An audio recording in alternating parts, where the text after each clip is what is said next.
Magandang hapon, taong bayan! Magandang hapon, Liwasang Bonifacio! Buhay na buhay. Kupal ka, Bongbong Marcos! Uulitin ko, kupal ka, Bongbong Marcos! Corrupt! Basista! Lango sa kapangyarihan, kaya kupal. Nabalitaan niyo na po ba yung nangyari kahapon sa House of Representatives?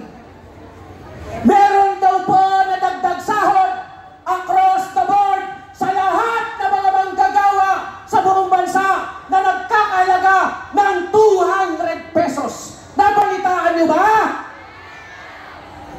Mga kababayan, yan po ay produkto na matagal na pagsasama-sama ng mga manggagawa at ordinaryong mamamayan para pwersahin ang Kongreso at ang gobyerno ni Bongbong Marcos na itaas ang sahod sa antas ng nakabubuhay. Kulang pa yan.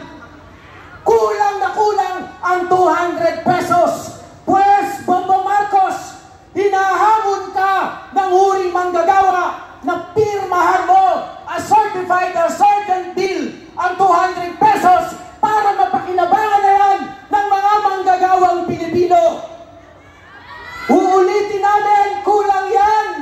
Kaya mahalaga, itutuloy pa rin namin ang paglaban para sa nakabubuhay na sahod dahil ang totoong kailangan ng bawat pamilyang Pilipino ay 1,200 pesos kada araw.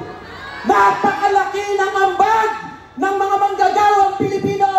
Taon-taon, tumataas ang ating productivity.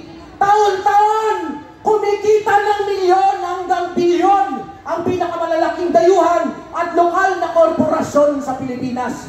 Taon-taon, ipinagmamalaki ng punyetang si Bongbong Marcos na one of the fastest growing economy ang ekonomiya ng Pilipinas.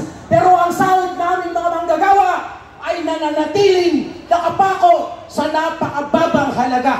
At ang isang mukha ng mababang sahod dito sa Pilipinas ay ang mga manggagawa ng Nexperia na ngayon ay binabarantang kapitalista. Kaya mga kasama at mga kababayan, samahan natin ang mga manggagawa ng Nexperia Philippines sa kanilang papalapit na welga. Handa ba tayo? Kasamahan po natin sila. Kaya po, ang ating panawagan sa lahat ng mga manggagawang Pilipino, tuloy-tuloy na palakasin at pagkaisahin ang ating sanay at puwersahin natin ang gobyerno ni Bongbong na ipasa ang 1,200 pesos na darawang sahod ng mga manggagawang Pilipino. Ibasura ang lahat ng forma ng kontraktualisasyon.